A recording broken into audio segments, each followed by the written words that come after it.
Howard Ratner has a problem.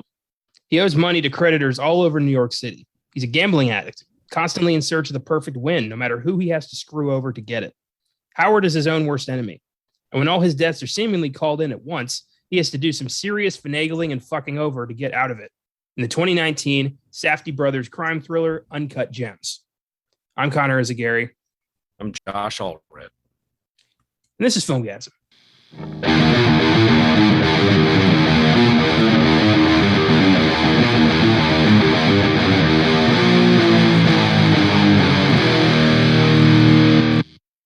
Happy Wednesday. Welcome to the Filmgazm podcast. If you've been following the past few episodes, you know about our new film picking cycle, with all four members of the team having one pick per cycle of 5, with the 5th film being left to the elusive book of Filmgazm.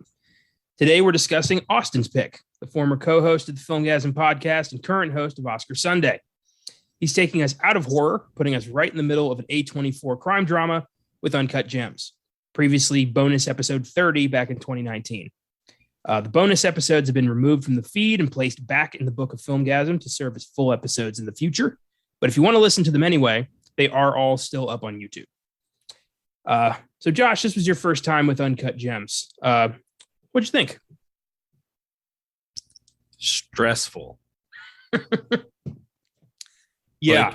I was trying to take notes while I was watching it, and literally the first thing I wrote was, this fucking guy is stress inducing. Talking about Adam Sandler's character. And then shortly thereafter, the other note I wrote, this movie is stress inducing. And it never stopped. Like I don't remember a movie like messing with my blood pressure more than this thing did. Yeah, man, this thing, he is his, he's his own worst enemy. I've never seen a film, I think, that more like depicts that concept than this. I mean, he has so many opportunities to fix this. So many moments where he has the money, where he can pay this up, but he never does. He always picks the worst possible option for himself and everyone around him. And he doesn't fucking care, because it's all about the win. It's all about the big win, the perfect win. It's what he lives for. And it's what he dies for. Spoiler alert. It gets him killed. But, he kind of deserves it. I mean, yeah.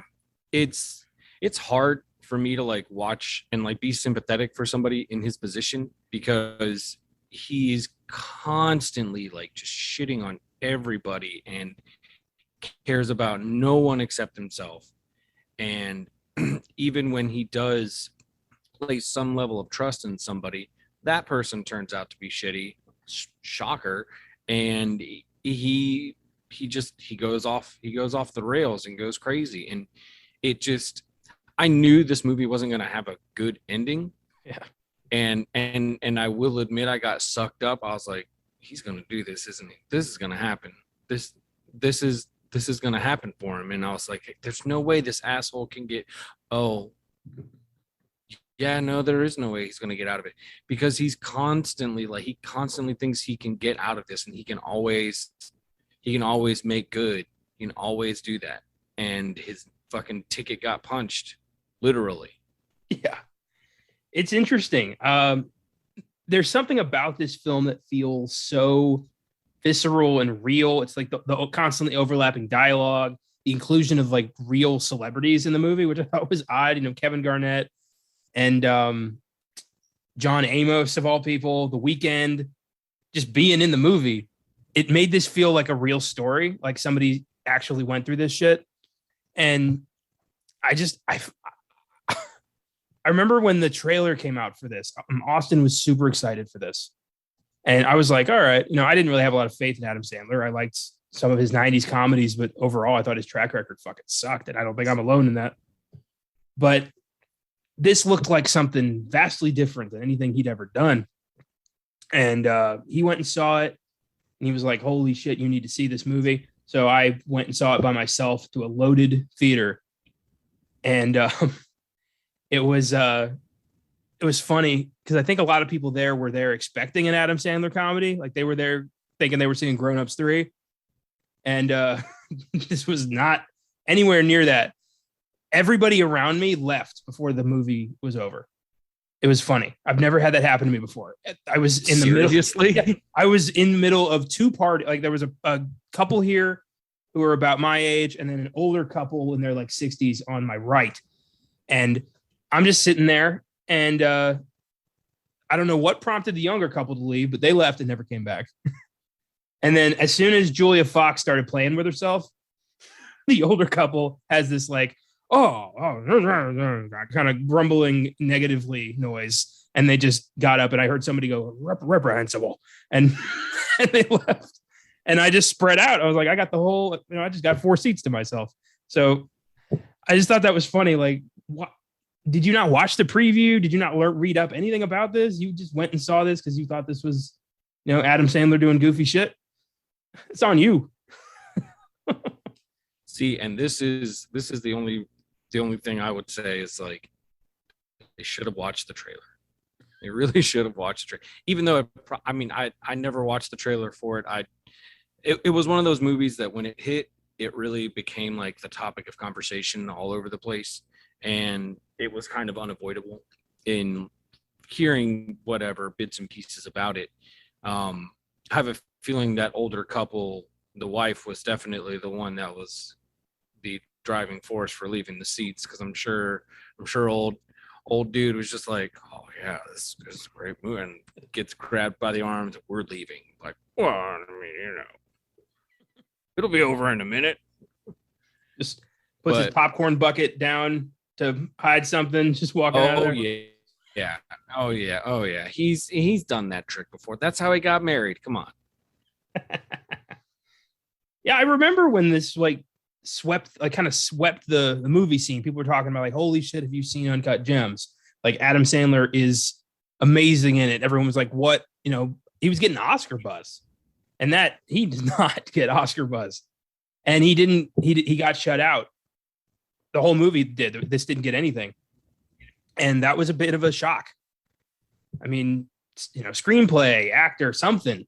But this is a solid piece of filmmaking and a tense thriller that keeps going in the opposite direction that you expect it to go in, which is really cool. There's so many moments where you think like, oh, this is going to happen. And then something else completely different takes its place. And you're like, oh shit, now we're in this movie. I love that. I love when a movie can kind of keep me guessing. Yeah. Well, I think after the first time he had got a bunch of money, I was like, okay, you're going to square up. Everything's going to be fine. And we're going to move on from, no. Like the moment I knew that this movie was headed for was going down a fucking downward spiral was when he took Kevin Garnett's fucking ring and went and fucking put it up just to get a loan. And I was like, that's it. This fucking guy, he's not going to get this ring back. Like he's totally fucked. And not to mention, you don't just give somebody a fucking priceless piece of fucking uncut jewelry and just be like, yeah, it's fine, yeah, it's fucking Kevin Garnett, you're just gonna come in, yeah, just bring it back. Like fucking stupid. Like, the kind of clientele you're fucking working with here, bro. Like seriously. And at first, because I see you laughing, at first it was kind of hard for me to accept that that's how Adam Sandler was going to play it, and because it brought me back to some of the characters that he would do in some of his comedy albums, and I was like, okay, I got to stop laughing, like, because at one point I thought this is fucking Toll Booth Willie, like this is who the fuck this guy is, like, okay, all right, fine, fucking Toll, like, so getting over that hurdle was rough at first, and then finally I just got sucked in. Because you're just like, you're on a fucking train wreck the entire time and you have no control. Like you are literally strapped in with this maniac while he is doing everything he can to fucking drive this thing into a wall, and all you're doing is yelling at him like, just pump the brakes, fucker. Just fucking pump the brakes. And he won't do it. Well, there's a reason that Sandler plays Howard the way he plays him. He kind of, opens up every Jewish stereotype in the book and just throws it at this guy. The Safdie brothers are Jewish. They grew up in the jewelry district of Manhattan, and they based this guy off their grandfather. And they wanted Sandler to use these Jewish stereotypes as like a defense mechanism and a way to kind of reinforce who this character represents and like what he fights for, what he lives for. So in that respect, well done. If you're like, it's an intentional stereotype to mock the stereotypes.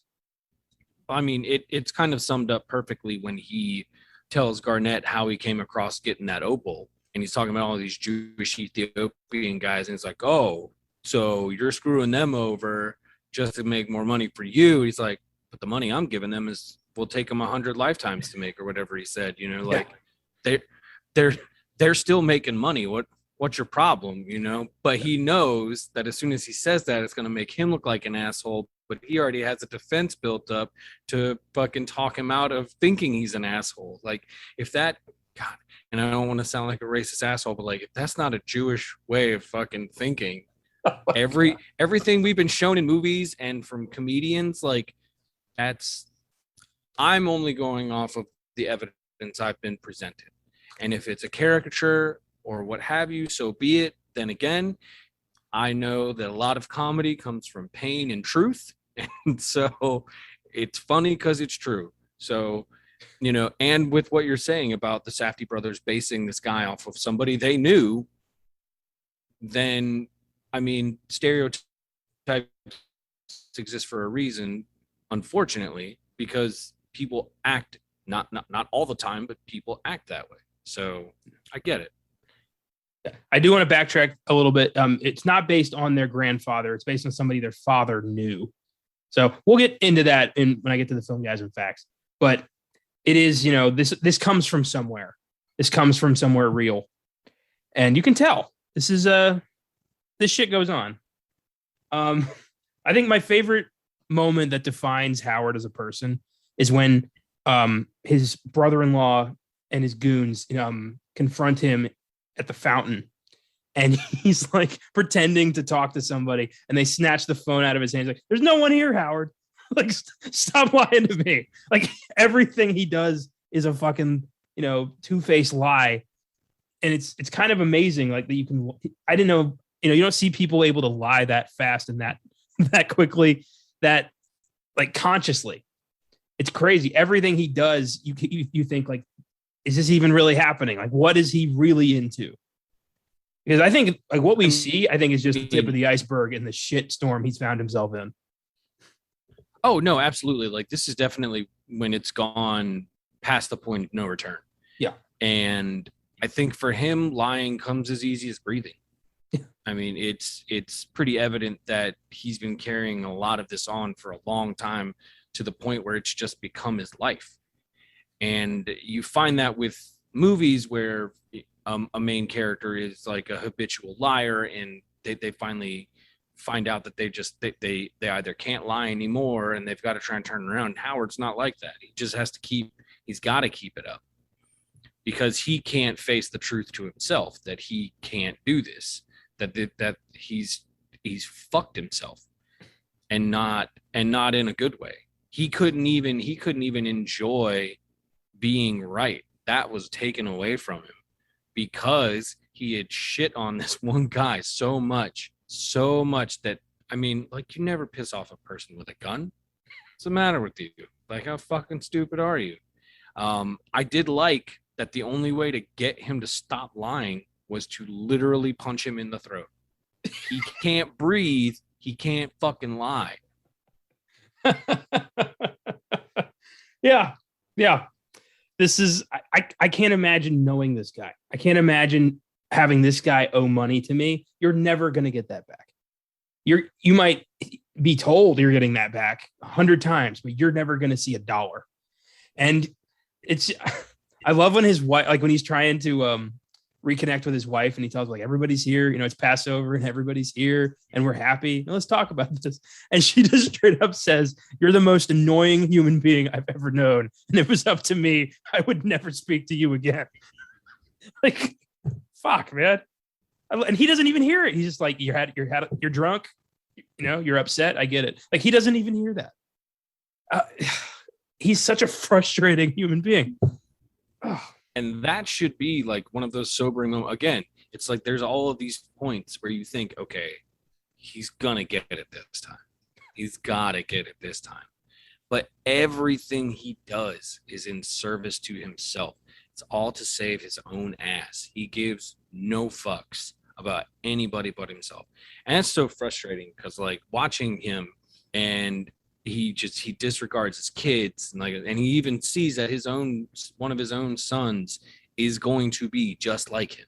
Yeah. And he doesn't even care. Like when he asks him how much money he bet on the game, he's like, yeah, you don't want to know, like a lot of money, you know. And it's just like, fuck, man, like you can't even just fucking get your shit right. Just dump that crazy broad, because you never shit where you work. Duh. That's rule number one for anything. And you own the business. What's your problem? Like he does everything the wrong way. He does everything you're not supposed to do when you own a business, when you have a family, when you owe money to your family, and then you try to make business deals with people who are way more fucking capable of hurting you than you think they are. Yeah. I mean, this is a guy who is actively gambling with his client's jewelry. He's pawning his client's jewelry and then making crazy, impossible to pin down bets that no one would ever fucking win, because the bigger the better. It's all about the thrill and the possibility that he might one day win big. I love when he does win big, but his brother-in-law like took away the bet. Like, wow. Oh yeah. That was, oh God. Like, I was actually mad with him. That was the thing. I was like, he didn't even realize that he was fucking himself. And then, oh God, I was mad for him. I was like, are you fucking kidding me? Of course. But then I'm also like, of course this would fucking happen to this fucking guy. Like, that's exactly how this is going to go down. Yeah. Congratulations, Arno. You just fucked us both out of $600,000 as his goons are like getting ready to fucking strip him and throw him in a trunk. This movie is made up of just ridiculous moments that could be a comedy, but I love that it's played so straight. It makes it a tense thriller. And that's so neat to see a movie that could be in both camps, depending on who's behind the camera, is so cool. You don't see that very often. Well, I think it makes you uncomfortable to laugh at this stuff because, like you said, it can be played for laughs. Like, this could have totally been a funny ass movie, and like, you know, him and Kevin Garnett could have been friends at the end of it, and blah blah blah. He's teaching his boys how to shoot a basketball or whatever dumb shit happens in that movie. But this movie really makes you question, like, are you just going to sit and laugh at this guy, or are you actually going to be invested in what's going on with him? Because everybody, and I would be hard pressed to find somebody that actually was like, oh no, I thought this movie was funny as hell. I'm like, I don't know about that. Like, you're telling me you're watching this guy make shitty decision after shitty decision, and you're not yelling at the TV to fucking get your shit right, bro? Like, that, I mean, I remember going, oh God, no. And I'm like, just throwing my hands up going, no, you fucking idiot. Stop. Just stop. But he doesn't care.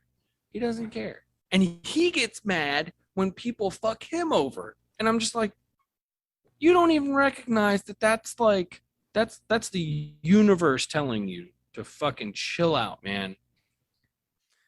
Oh, dude, the worst one is when he finally sells the opal to Kevin Garnett. He has the money in his hand. They are at the fucking door to collect. And he's just like, he's hyping up Kevin Garnett and how badass he is. And he's like, let's bet on this. You know what? Let's do this. And just, I wanted to hurl my remote at the TV. I'm just like, every time I'm just, fuck, God damn it, Howard. He had the out right there. It was going to be over. But his greedy, selfish ass just, oh, God. Oh, this movie is so captivating. I mean, he still owed money to Judd Hirsch, his father-in-law. So like, he still wasn't out of the clear. Even with that money, he still wasn't out of the clear. And he knew that. He was like, well, guess I'm just gonna, I just gotta go for it all now. And it's like, come on, dude. Like, I would rather owe it to a father-in-law that's just gonna look at me and tell me he's disappointed instead of somebody who has actively been sending goons to threaten me and locked me in my trunk of my car butt naked and has more than once threatened to kill me. Lesser of two evils at that point, if you ask me. Oh God, it's just this movie is just so. I'm still feeling it. I'm so, like I had to watch another movie after that just to like get it out of my system. Something that I knew was going to be a lot more fun and enjoy. Like 'cause that movie fucking had me so tensed up. Yeah, I understand, man. It's I do love though that he's got the disappointed father and like he owes money to family in that front, but then the guy who's sending goons after him is his fucking brother-in-law. Like he's pissed off his family so much that they're sending goons after him. And that's not even counting that like that one dude who he like gave him the watch who keeps popping up, the one Doc Brown looking motherfucker. He owes money to that guy. It's just the list is endless. I mean, I'm sure he's into that bookie for quite a lot, probably. Oh yeah, it's crazy. but think about it. Like I mean, I'm wondering like what happened to that money that he gave him or was gonna give him for that bet, like where that money magically went, like because he was supposed to give him money for that bet that he was gonna fucking make out on, and it got pulled. Where the money, like what was with the money and all that shit. So but even then, I guess he probably didn't have it to begin with. You're just betting with whatever, and it's just this fucking endless shitstorm of fucking terrible decisions. If there was money, I bet Arno probably took it as like an advance. That's what I would think. Or the bookie just said fuck it and put it in his pocket because he thinks Howard's a piece of shit. Probably. That's what I would do. I mean, and I bet, Howard's kind of just like, if you're in so deep to the point where there's nothing you can actively do about it, fucking who cares what bets you're making? I bet that's his mindset of like, there's no way I'm paying this off. So I'm going to do it my way. That's what he said. This is how I win. It's that the way he says that. That's what I'm like. Yeah, this is it. This is what he's got. The thrill of the game is all he's got left. God. It's a fucking miserable existence. Yeah, very much so. So Uncut Gems was directed and co-written by Benny and Josh Safdie, who had previously made the films Good Time, Daddy Long Legs, Heaven Knows What, and the documentary Lenny Cook. Benny Safdie is also an actor who has appeared in Good Time, Pieces of a Woman, and he's set to appear in the upcoming Star Wars series Obi-Wan Kenobi, as well as an upcoming adaptation of Are You There, God? It's Me, Margaret. Have you seen any other Safdie brothers movies? Not off the top of my head. I'm familiar with their name, and when I saw it was them that wrote it, I was like, okay, all right. I've heard enough good stuff, so I think we're gonna have something here. And I was really impressed with the way that things were played, very very real, I guess, for lack of a better word. Very straight and very honest with how this world is, and it's kind of set right from the gate with how things are going to work. And even though some of it does seem kind of outlandish, I mean, given the environment that a lot of these guys are working in with, throwing around thousands of dollars like it's nothing. I mean, of course they're going to be talking fast and throwing out percentages and just going back and forth with numbers, because for them that's all it is. It's all numbers. It's like it's not even like they're talking about real money, because very, very rarely did you see them like handing over money unless it was like a giant bag of it or some shit. Yeah, you're right. It's a world I'll never be familiar with, because I would never be stupid enough to gamble with someone else's money. It's but it is a whole, complicated world of ones and zeros that get a lot of people killed. I wanted to watch Good Time before we did this episode, but I didn't have enough time. I think it's a bank robbery movie the Safdie brothers did with Robert Pattinson that I've heard nothing but great things about, and I'm gonna have to get to that one day. Adam Sandler stars as Howard Ratner, proven to fans and critics everywhere that when he really cares about a project, he brings the heat. Sandler was part of the cast of Saturday Night Live from 1991 to 1995 when he was fired by NBC executives as part of a restructuring program. Him and a few other cast members were fired because they were like, we want to go in a different direction. They brought on Will Ferrell and Sherry O'Terry and Chris Kattan, and that generation of SNL began. Sandler, meanwhile, moved on to become one of the most successful comedic actors in Hollywood. He starred in such hits as Happy Gilmore, Billy Madison, Big Daddy, The Wedding Singer, The Water Boy, Anger Management, and Click, just to name a few. But he's also an accomplished dramatic actor, appearing in such films as Punch Drunk Love, Reign Over Me, and The Meyerowitz Stories. He won an Independent Spirit Award for his performance in Uncut Gems, but was shut out of the SAG Awards and the Oscars. And his Independent Spirit Award speech is something to watch because I don't think he expected to win that. And he is very kind of like, holy shit, what am I doing here? Kind of, it's cool. Yeah, he's always had a lot of humility about things like that. And even though he's had a very successful career on a lot of fronts, he's always come off as being very, very humble about it. Yeah, he has. I think that's what makes him so likable. You know, I mean, even his shittiest movie, I'll watch it. I don't care. Happy Gilmore is one of my all-time favorite comedies. That movie is gold.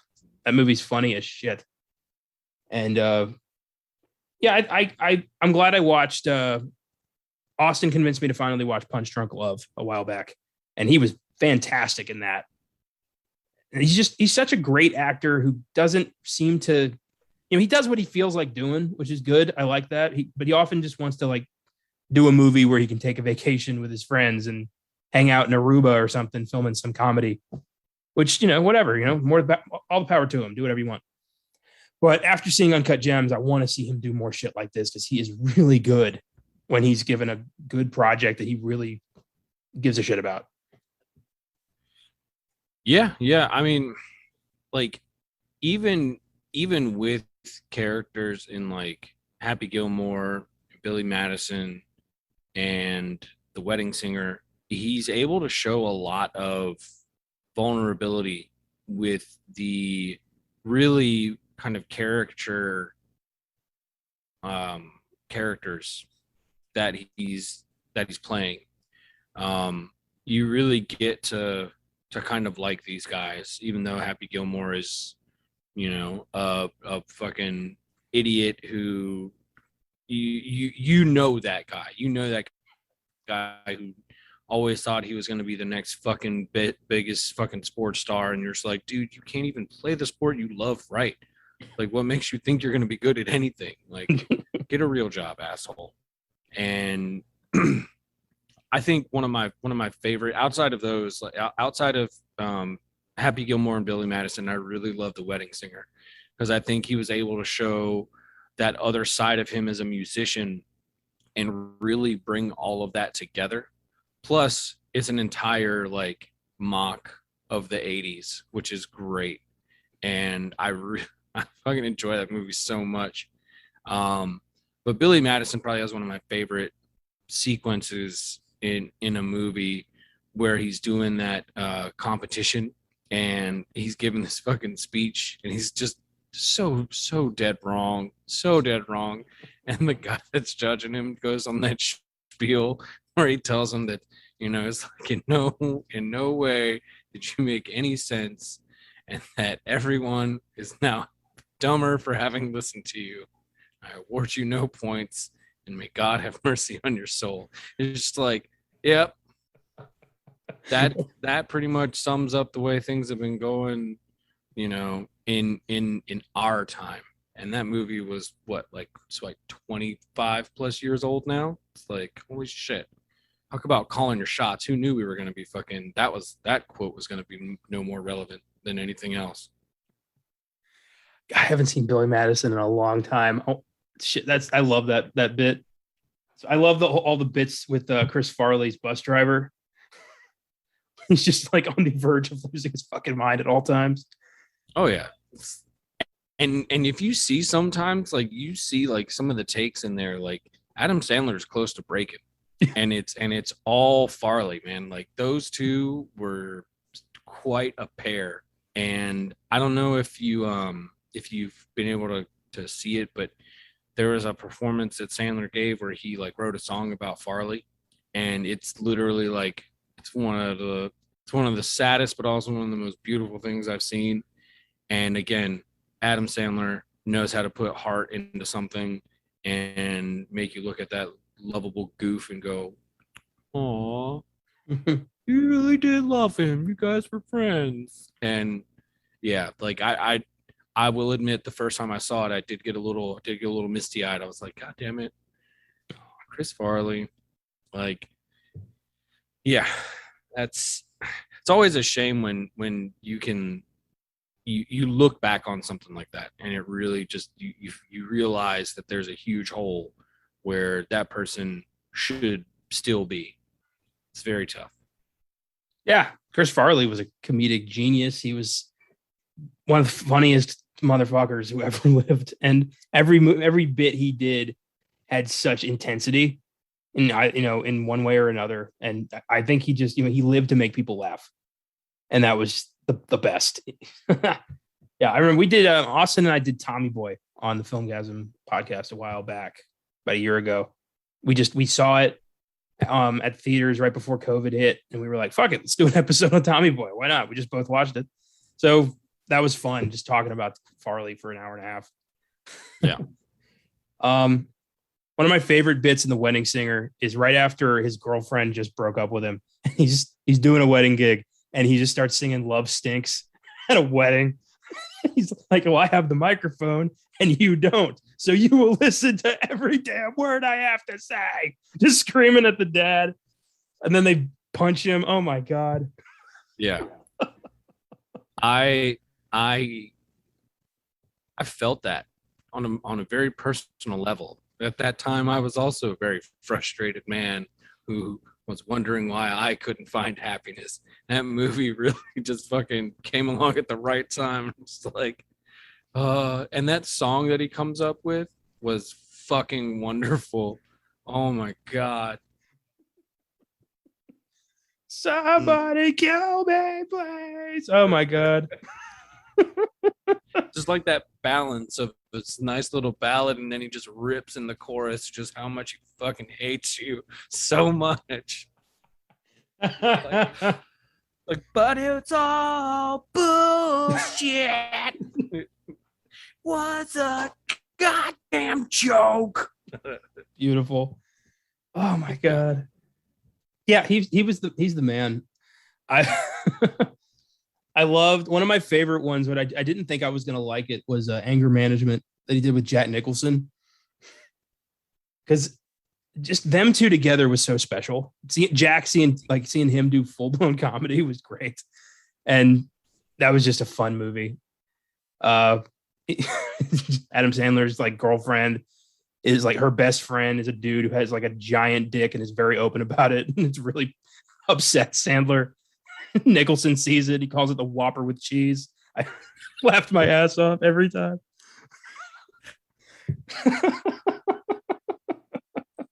Oh, anyway, yeah, Sandler's the best. Yeah, I still have to see, like, I've never seen The Waterboy. I got to watch that one. Are you kidding? Oh my god. Yeah. I know that's the reaction all my friends give me when I tell them I haven't seen The Waterboy. Yeah. Well, so like that whole stretch of when Sandler was making movies and they were coming, like that literally was hitting right as I was like 9-10 years old and was going to the movies a lot. And then it just, as I got older, he was still making movies. So it was like going out with your friends and going to see all this. So like I saw all this stuff in the theaters, and it was a life-changing event. Like going to see Tommy Boy in the theater. My grandmother took me one time when Black Sheep came out. So like I saw all this, and my grandmother, like, this is my mom's mom, so she's Mexican, and she's sitting there laughing at him because, you know, she's seeing a fat dude, acting like a jackass, and just like, oh, it's pinche gordo, he's so funny. I'm just like, Grandma, like, he's not funny because he's fat. But no, but it is funny, like you see him over there, he's got these little chonies on, his ass is hanging out. And you're just like, God damn it, Grandma. Like, yes, that is funny. Yes, you're right. But hey, I got to go see these movies, so whatever. I'll have to deal with the commentary. That's awesome. I was born in 95, so all this shit came out when I was like, 1 to 5 years old. So I didn't see all this stuff till much later, when it was all about, what tapes my mom had.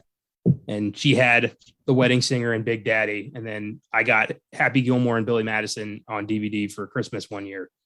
And just funny as shit. I still watch this stuff all the time. Some of the funniest comedies of all time. And anybody who, he did Jack and Jill and Bedtime Stories and fucking Grown Ups, but he still is the guy who made Happy Gilmore and The Wedding Singer. So, don't forget that stuff just because he's also made some shit. They've all made some shit. Oh, of course. I mean, actors make paycheck movies, of course. Yeah. We all know that.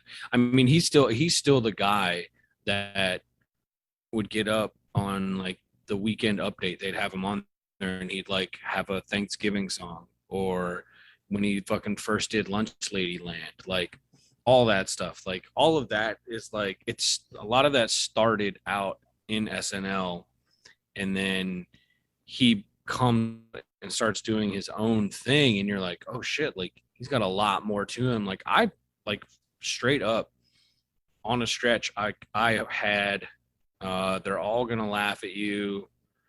There's another one in between, and I think he had another record called Stan and Judy's Kid, which is mom and dad's name. And like I told the story on the last episode I was on, where I was on the bus, and I literally did that like all the fucking time. Like I would listen to his comedy bits, like Dennis Leary, George Carlin, Bill Hicks, even though he was already dead by that time, I think. But like all of that stuff, like I listened to all that all the time, and it was just a thing. And I'm not sure if that, I mean, it probably is, but like that's kind of where I got this real weird connection between like making jokes and then like somehow incorporating a song into it, or taking a song and then making your own lyrics up to it. Like I do it all the time, and my kids hate it, especially my son, because he'll start singing a song and then I'll start singing other words to it, and he's like, no dad, those are not the words, it's like this. And then he'll sing it verbatim, and I'm like, yeah, but it kind of sounds better when I do it like this. And then he's like, no dad, you're doing it wrong. So it's Adam Sandler's fault. That's great. Awesome. Julia Fox plays Julia, Howard's girlfriend. This was her first film, and she would go on to appear in Steven Soderbergh's No Sudden Move earlier this year. Not a great movie, and she's playing pretty much exactly the same character, which is fine. She's good in this for her first role. Super hot, not gonna lie, and kind of a, her own two-faced, bitch. It's kind of what she's doing everything for herself, just like Howard is. And how, I find it funny that he gets pissed about that when he's doing exactly the same shit. Yeah. I really got to say, I'm very proud of you for taking Caleb's quotient for the episode by using the phrase, she's real hot, not gonna lie. I'm not a fucking robot. She's hot as shit. Yeah, no, of course. It just clicked. It just hit me a certain way. I was like, oh, that's Caleb's line. But yeah, exactly. Like she is a total reprehensible person. And you see that right at the beginning. You're like, because at first I was like, what, where is he going? What is going on? And then you see this apartment. I'm like, wait a minute. This doesn't seem like what a family man would go home to. And I'm like, oh, ooh, all right, okay, whatever, dude. makes you happy, go for it. It is very like I was expecting. This is how much this movie was setting me up for just catastrophic events. I was totally expecting her to, when he's hiding in the closet, I was totally expecting her to like either have a dude or have somebody coming in the door behind her and like him watching her get railed or something. Like that's what I was expecting to happen. I was expecting either that or for her to take a phone call and just start talking shit about Howard, like how much she hates him. Yep. Because she's the only human being on earth who loves him. And I don't know why. I mean, she got his name tattooed on her ass. And he's just like, I don't deserve it. God. Oh, it's toxic as fuck relationship. Yeah. And that's the kind of thing you should be afraid of. For any of you younger listeners out there that maybe have your first girlfriend or something, a bit of advice. Never, ever tattoo somebody's name on your body. Don't do it. It's a bad idea. Except for your mother. It's the only acceptable. Yeah, I said it. I have my mom's name tattooed on me. That's why I'm saying it. I have nothing to say about that. I don't think you should tattoo anybody's name on you personally, except like, I think for me, the one exception is like your kids. But, you know, I don't know. My mom told me the story of how Johnny Depp and Winona Ryder were very much in love. And so he got Winona Forever tattooed on him. And then they broke up. And now he's got a tat that says Wino Forever. Because that's what happens. Also, you know, I've been told since I was too young to be told this exact phrase, don't put your dick in crazy. And Howard doesn't, apparently he never heard that. Yeah, but I will also counter with this question. How do you ever expect to get laid? I don't have a rebuttal for that.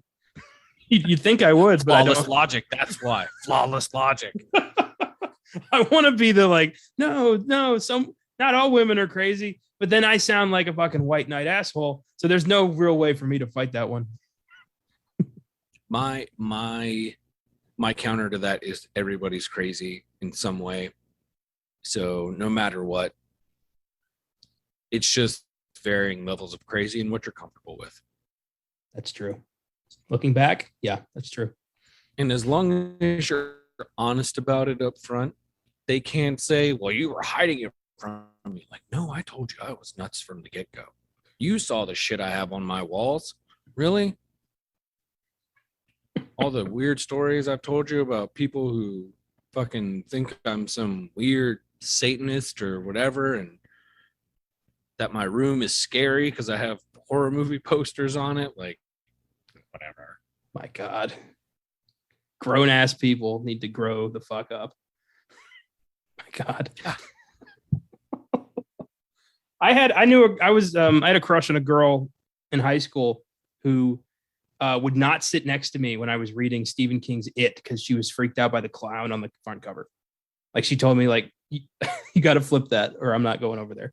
And I'm like, the clown is not going to leap out of the book and strangle you. I don't know what's going on here. But eventually I was like, all right, and just flip the book. You got to make those small sacrifices. She wasn't worth it, Connor. Yeah, she was. I think about her every day. Oh, not for the podcast. I've almost gone there so many times. It's not happening today.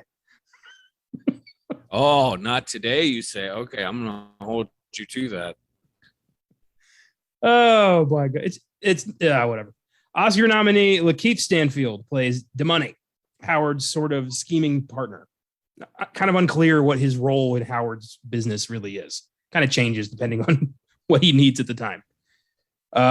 Stanfield was nominated for his performance in Judas and the Black Messiah earlier this year. Has also appeared in Knives Out, Sorry to Bother You, Get Out, Selma, and the acclaimed TV series Atlanta. He is one of the hottest commodities in acting working today. He's big stuff, especially coming fresh off an Oscar nomination. His stock, which is already pretty good, it's about to skyrocket. So good for him. And he's good in this. Yeah, I think he's got one of those rare abilities with actors to like be able to basically like change his appearance in very easy ways with like hair or facial hair, and you don't really recognize it. I think when I saw Get Out, I was like, that looks kind of familiar, and then I don't remember what it was that I saw that he was in. I was like, oh shit, it's the same fucking guy. And it's like, he just has this really, really unique way of being able to just inhabit characters. And I think if I wouldn't have known it was him going into this, I probably wouldn't have known until after the fact. And I'm like, oh shit, he's that good. Yeah, he's fantastic. Have you ever seen Sorry to Bother You? I have not. I've been meaning to, and because I feel like part of it kind of, at least on the outside of it, it kind of reminded me at moments from like seeing the trailer of like somebody taking the concept of like, it's like Girl 6, I think it's that Spike Lee movie, you know, like working with phones and whatever, and just kind of like, it's a very vague connection, I know. But somebody kind of taking an idea and just flipping it in a different direction. But yeah, no, I definitely want to check it out. It's one of the weirdest movies I've ever seen. It's half call center movie and half kind of sci-fi thriller comedy. It's a weird movie. And oh, well, yeah, sold me. It's funny and confusing and bizarre, and someone gets dunked in a tank of shit, and it's one of those movies. I remember watching and thinking, like, the fuck is this? But I liked it, so that's good. Idina Menzel plays Howard's soon-to-be ex-wife, Dina. She's known mostly as the voice of Queen Elsa in the Frozen movies. She's also appeared in Enchanted, Rent, and a lot of episodes of Glee. She's been voicing Elsa in all the video games and the Wreck-It Ralph 2 and cartoons, short films, and all that. She is Elsa. And it's so odd that she's in this, considering she's mostly known for like Disney singing movies. But she's Howard's completely fed up ex-wife. Why not? Yeah. I mean, it's a good thing she didn't start like breaking out into song. If anybody needs to learn to let it go, it's fucking Howard. Yeah. That's what I was getting at. Glad you picked up what I was putting down. Oh, yeah. This movie has the strangest cast. Like, everyone who's in this is like, why are they here? Like, basketball superstar Kevin Garnett plays himself. He was with the Minnesota Timberwolves from 95 to 2007, the Boston Celtics from 2007 to 2013, the Brooklyn Nets from 2013 to 2015, and the Timberwolves again from 2015 to 2016 before his retirement in 2016. And that is the most y'all will ever hear me talk about basketball. I don't know anything. I don't follow it. But he is good as himself. And I guess this takes place in 2012 during a real game that actually happened. Like the game that Howard wins big on actually happened. I learned that when Austin and I did the bonus episode. That game actually happened, and it happened that way. Oh, yeah. Yeah. Like, so the year that he went to the Celtics, 2008, I was actually back in California seeing family, and the Lakers were in the finals with the Celtics. And I got to listen on the radio as the Lakers lost, and I was very upset. And I was pissed off at Kevin Garnett and a couple other people. But yeah, no, like I knew all that stuff was real because I had seen all that before. So, but it had been so long that like I wouldn't have been able to predict the outcome. So that's why that moment like really hits when it does, because it's just like, oh my God, like I can't believe he just did it. And then, you know, the end comes around and you're just like, fucking hell. Yeah. But it is an interesting decision to not like make up a fake basketball game or, you know, cast just some actor as a basketball player, that they got Kevin Garnett to play 2012 Kevin Garnett and use an actual basketball game. It's so weird, but it shows their dedication to keeping this real. Yeah. And I think the only thing that wasn't actually real was, I think, his post-game interview that he gave when he I can't remember the line that he used, but he was basically kind of like nodding to Howard when he was saying what he was saying. So, and I don't even think they were trying to even pigeonhole like a time that this was happening either. Like I don't think they were trying to say it was 2012 or anything like that. I think they were just throwing it out there that this is what's happening right now, or I could be wrong, but At the beginning, it gives you a timestamp on the mine, and then like 1 year later, timestamp in New York City 2012. So it does tell you when, but it doesn't really matter to the narrative. fair enough.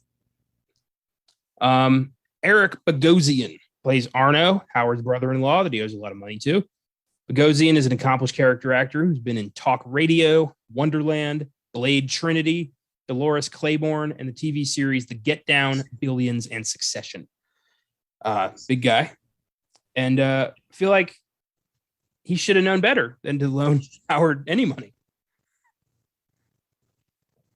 Oh yeah, I mean, anybody that knows this guy and still chooses to give him money, they only have themselves to blame.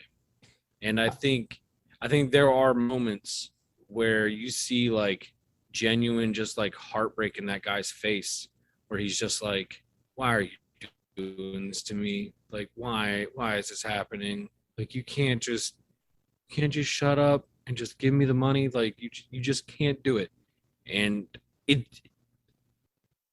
I think it's all the more messed up that he also gets a bullet, and it just the tragedy of Howard dying probably wouldn't have affected too many people, because they would have just been like, yeah, well, it's fucking finally got his. And then on top of that, he drugged somebody else down with him. And the only person that gets away with it is the girlfriend who's got his name tattooed on her ass. She's the one that makes out in this whole situation. It's crazy. Yeah, with Arno dead, no one's going to go looking for that money.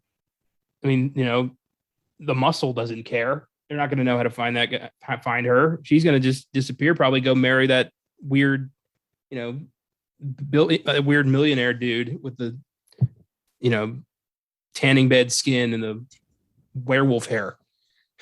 That guy reminded me of a character that Ben Stiller played. I can't remember the movie. It might have been a fucking, maybe it was fucking Starsky and Hutch or some shit. I don't remember.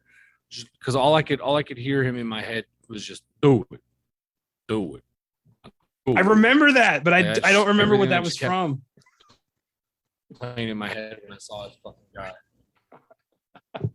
It would make me look this up. That might be Starsky and Hutch. I think that is Starsky and Hutch. It's do it. Yeah, I remember that. Yeah, well, she's going to be just fine. Well, until the cops start sniffing around. But she didn't do anything illegal. She won a couple $1 million. Yeah, it's definitely Starsky and Hutch. I just did, yeah. Okay. I haven't thought about that movie in a long time. I haven't either. Like, and that was again, like, that came along at a time where, like, certain people, they could almost do no wrong, but then you're also thinking, like, why would they put these two guys, Starsky and Hutch? It just doesn't make any sense. It But is. we also did get Snoop Dogg playing a pimp. So what are you gonna do? Beggars can't be choosers. It is weird that they kept like turning serious TV shows, or at least semi-serious TV shows, into comedies. Just like 21 Jump Street was the same way. Like it worked, but it was just an odd choice. Yeah. Finally, and I don't know. I was not a fan of those movies. You didn't like the Jump Street movies? No. That's all right. Finally, Keith William Richards, can't just call himself Keith Richards for obvious reasons, plays Phil, Arno's muscle. Apart from 2 short films, this is the only thing he's ever done. He was just some local that they got to play the guy who kills Howard. Like he felt familiar. He kind of reminded me of the you ever watch Curb Your Enthusiasm? Mm-hmm. Remember Larry's like friend who like refused to teach him his golf swing, his golf trick? Yeah. Kind of looked like that guy. Fucking Super Dave Osborne. Yeah. Like I thought it was that guy, but it's not. I think he died. But props to this guy for like making me believe that he really wanted to kill Howard. I mean, he's been dealing with this guy's bullshit for God knows how long at this point. I seriously doubt that the beginning of the movie was their first interaction. Oh no, absolutely not. Yeah, no, we're definitely going in the middle of all of this for sure. Oh yeah. Uncut Gems has an IMDb score of 7.4, Rotten Tomatoes score of 91%. It was a hit, grossing $50 million on a budget of $19 million. Critics have praised its tense pacing, realistic dialogue, and above all, Adam Sandler's performance. So highlights. We've kind of been going at it the whole time, talking about whatever. That's pretty much what we do now. But any specific scenes you want to bring into the gauntlet here? I did think that there was the only things that really felt kind of out of place and a little superfluous, to use a 50-cent word, was like all of the camera diving through the opal, and then in the end where they dive through the bullet hole. It's just like,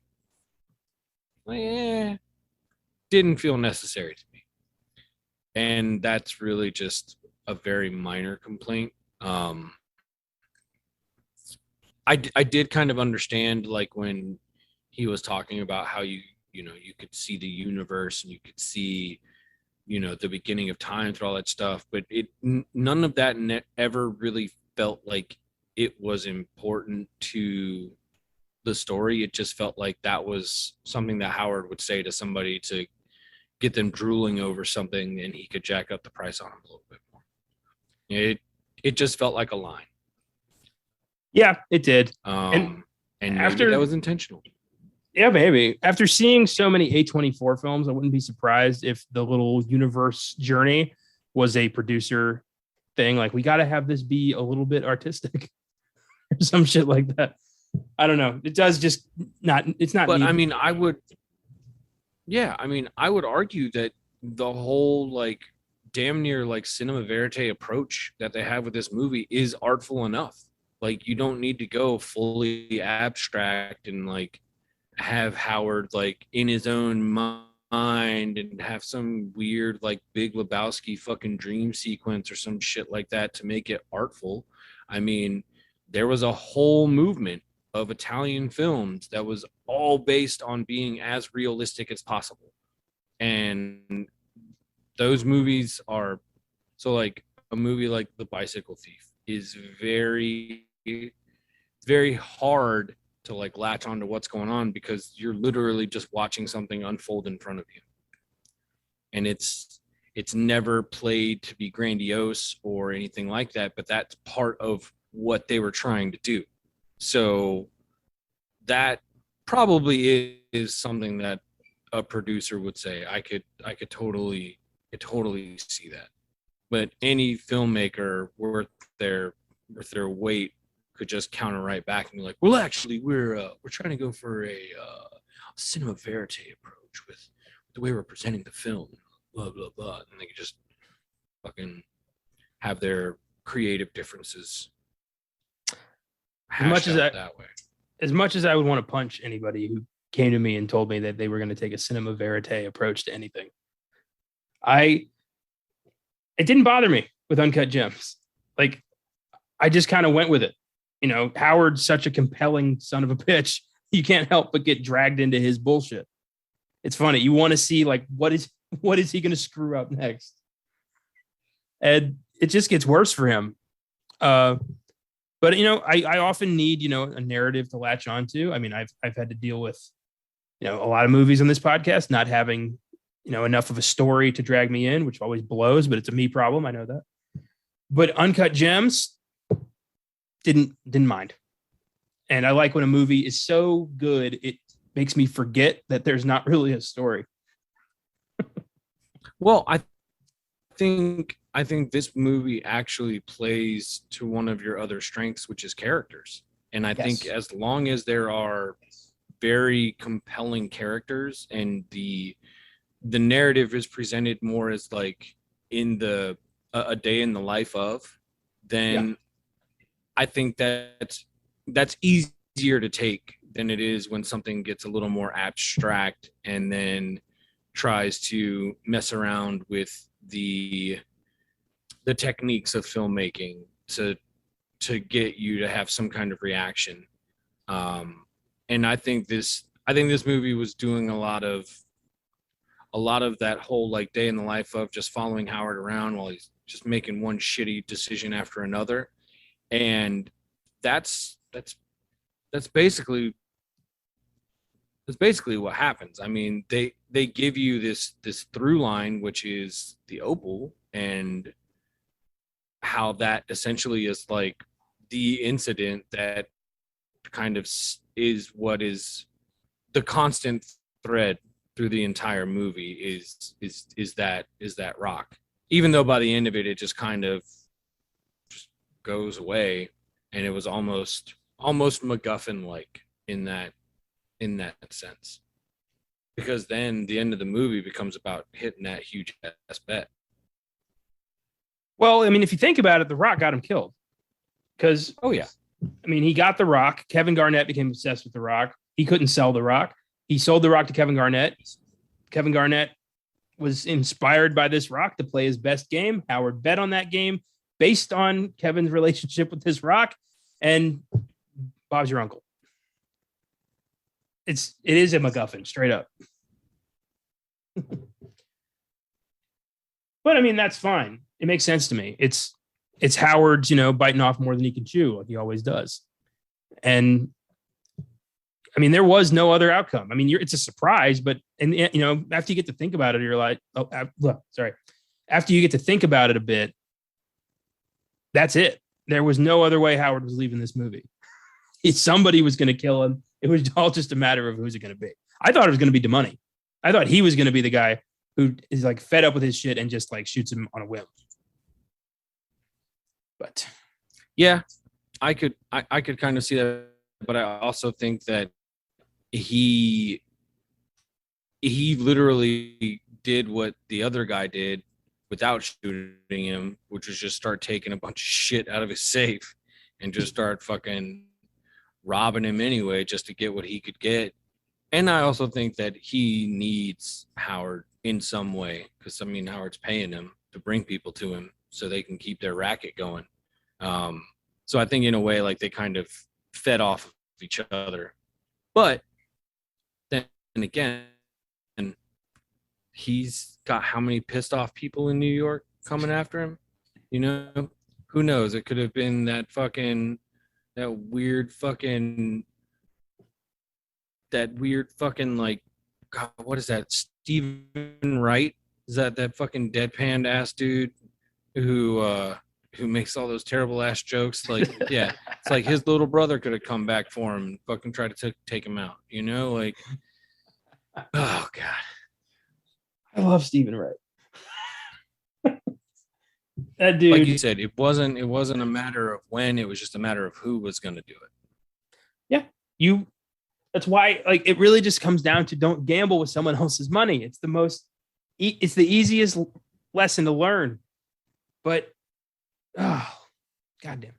Let's talk a bit about the nightclub scene with The Weeknd. Again, just, the Safdie brothers' commitment to making this feel real, bringing the actual, The Weeknd into this. And Julia was so going to fuck him. That was going to happen. And it might have happened already. We just didn't see it. But yeah, I love that Howard straight up punches The Weeknd, like drags him out of the room. Doesn't give a fuck how famous this guy is. Just starts punching him. His like giant security team drags him out of the club. Julia's crying. It was weird. Like, I felt a little bit, hurt on Howard's behalf. Like, why would you do this to him? But also, yeah. I would expect nothing less. Well, I mean, yeah, Howard's a hypocrite. I mean, the girl he cheated on his wife with now cheated on him, and he's gonna throw a fit over it. I don't know, but hot meat kettle. Yeah, it's just an interesting scene. I love when they just chuck him in the fucking fountain. They just had enough. They just like straight up throw him into the fountain. Oh boy. And his like all the shit he has to deal with the auction house, like because Kevin Garnett straight up just took his rock, and he has to kiss Kevin Garnett's ass. He can't just go get his rock back. Such a weird movie. Everything. It's all so cringe inducing. And it's just like when he first has that exchange with the lady running the auction, and we all know it's like he doesn't even have the thing. Like he's screwing you because he's getting screwed. And oh, by the way, he's screwing somebody that doesn't know they've been screwed. And it's just this never-ending circle of just fuckery the entire time. But is that Howard or is that just New York City? I mean, this is the way the world works up there. Like somebody is fucking somebody else at all times. Yeah, to go back to your word of advice, somebody's sticking their dick in crazy up there at all times. Yep. Either their metaphorical or their financial dick is getting stuck in some crazy. Yep. Oh. I could go all day with this movie. There's so much to unpack with this one. There's so many little moments to just like, are you kidding me? Like Howard taking his son up to his girlfriend's apartment, take a shit, and he won't let him in there. So he asks fucking his neighbor, John Amos, if he could go in there. John Amos is like, no. Like, why is John Amos here? Why is Cleo McDowell in this movie? It's New York. Oh, it's fucking New York, of course. Of course he fucking has an apartment in the building with fucking John Amos. Of course. Fucking course. But it's like, but he knows that if he takes him in there and she's there, then it's just going to be even more stressful and he's going to have to tell another lie. And even then, his kid even got the information fed to him by the fucking other guy who let him in the bathroom. It's like other people know that his dad's a piece of shit. Yeah, your dad's got a girlfriend in there. God, he's fucking poison.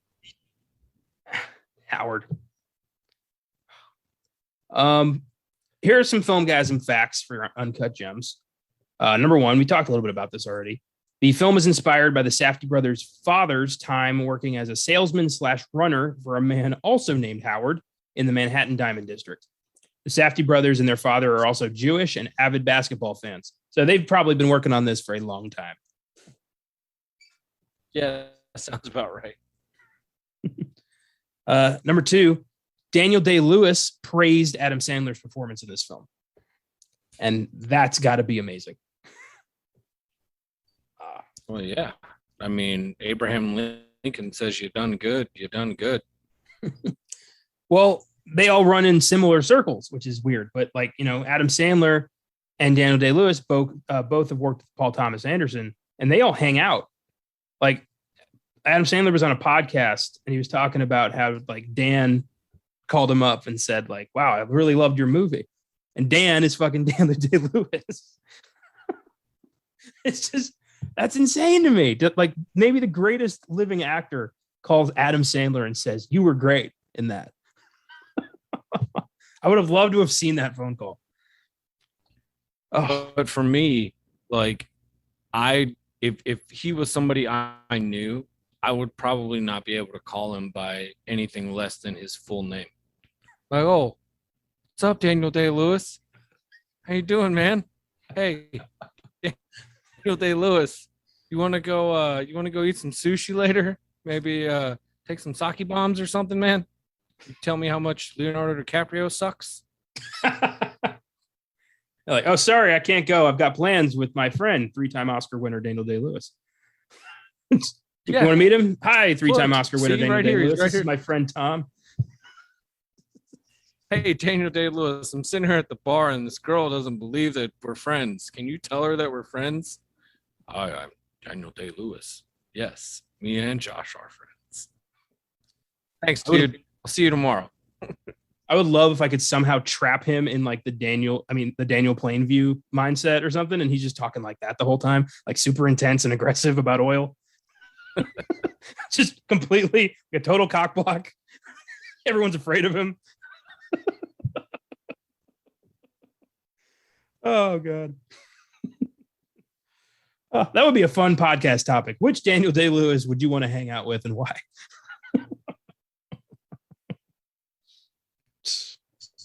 So many choices. I know. Like, I'm not hanging out with Bill the Butcher. I'm going to die. But, No, man, he's the kind of guy you're glad is on your side. He is on his side. He's always been on his side. I am inconsequential. Stand behind him. Oh, I feel like I wouldn't want to hang out with Lincoln. I feel like he'd get boring. Oh, he's such a downer. I'd want to hang out with real Lincoln. He was a badass motherfucker. But movie Lincoln kind of just talking the whole time. But real Lincoln was like ripping trees out of the ground with his bare hands and shit.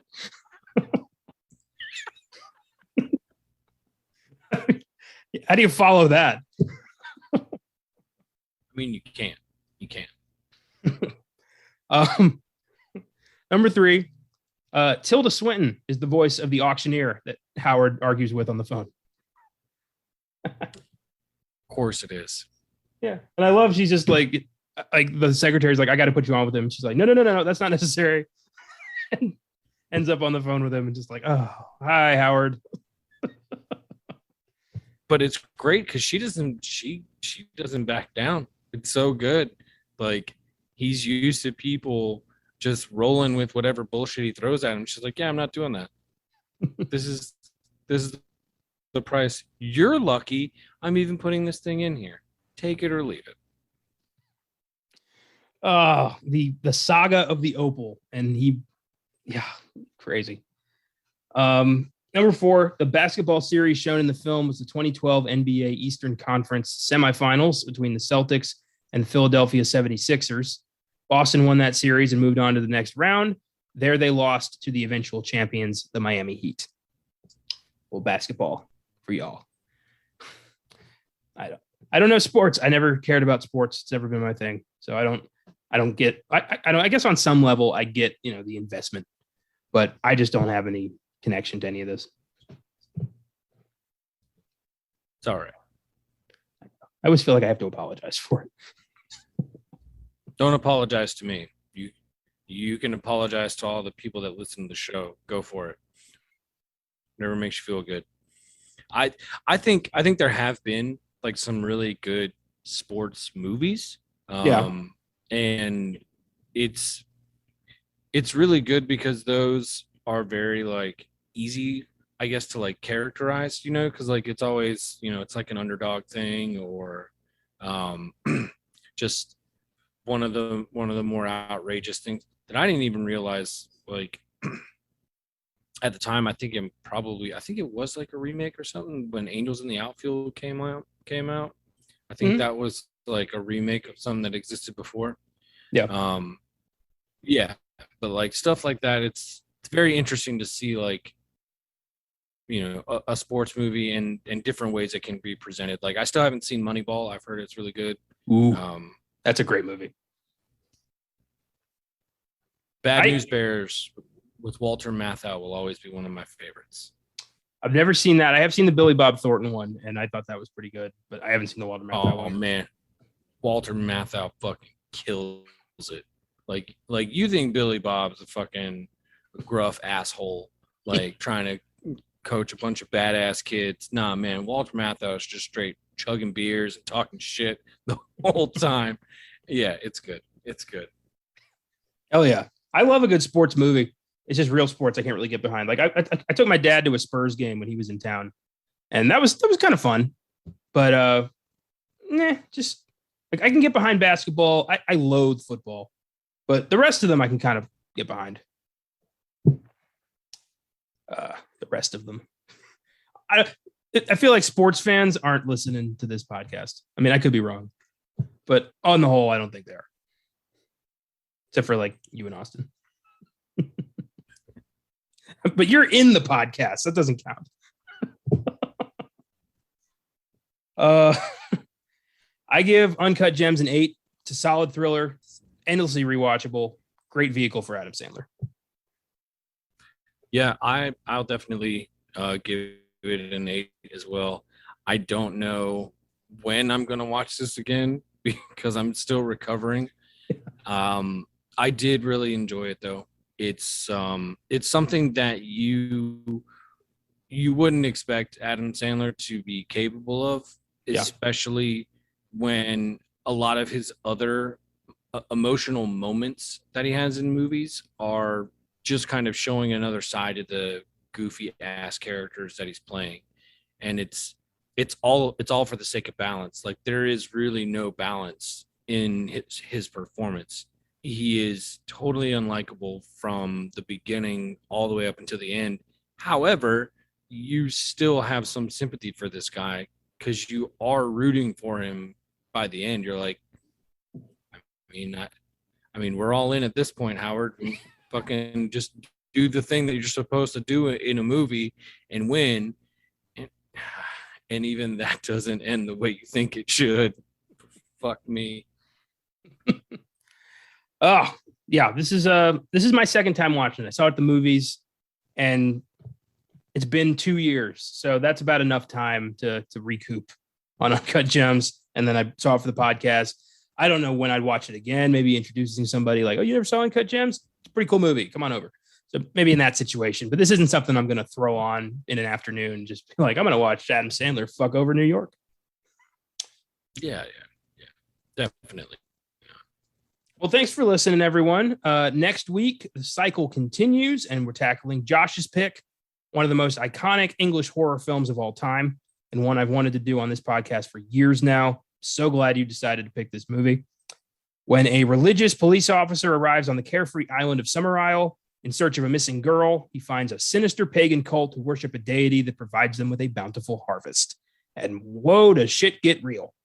Don't miss next week when we tackle the 1973 classic, The Wicker Man. So excited. Yes, I am very, very excited for this. I think when I first started making a list of movies I wanted to talk about on the podcast, this was like right up towards the top.